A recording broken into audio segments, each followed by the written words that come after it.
باید رفت از زندگی کسانی که برای بودن احتیاج ندارند.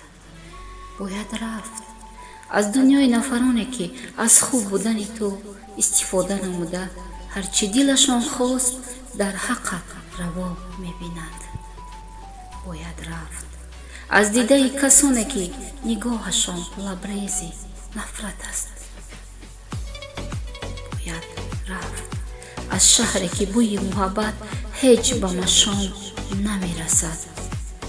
باید رفت از دنیای کسانی که کارشان همیشه دلآزاری است. باید رفت آنگونه که حتی روحت خبر نداشته باشد که به کجا می روی. تو اطرافیان دلآزارت هیچ وقت خبر نیابند که کجا هستی و دوباره نتوانند دلت را شکنند. باید